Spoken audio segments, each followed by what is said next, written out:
दहिवडी वडगाव हद्दीवर असलेला आणि गेले कित्येक महिन्यापासून मंत्रालयात परवानगीसाठी फाईल पडून असलेला अवैध खडी क्रशर काही दिवसांपूर्वी महसूल प्रशासनाने सील केला।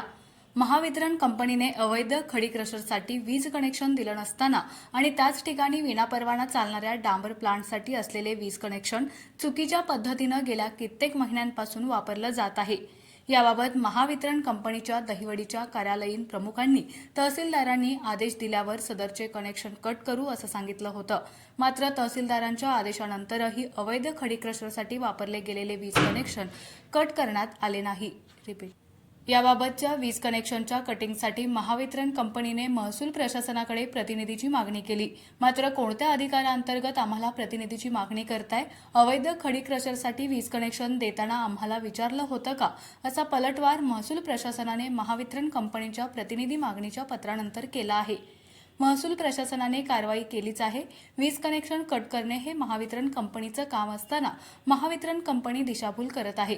हे कनेक्शन देताना महावितरण कंपनीच्या अधिकाऱ्यांना आणि कर्मचाऱ्यांना संबंधित अवैध खडीवाल्याने मालामाल केल्यानंच महावितरण कंपनी संबंधित अवैध खडी क्रशरवर कारवाई करण्यास धजावत नाही अशी चर्चा सर्वसामान्य लोकांमध्ये चांगलीच रंगली आहे। त्यामुळे लोकांच्या मनातील चर्चा खरी की खोटी?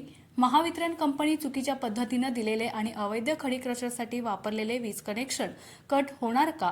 याबाबत तक्रारदार असणाऱ्या आणि सर्वसामान्य लोकांना जिल्हाधिकाऱ्यांकडे याबाबत दाद मागावी लागणार का? हे पाहणं सर्वसामान्यांसाठी उत्सुकतेचं ठरणार आहे।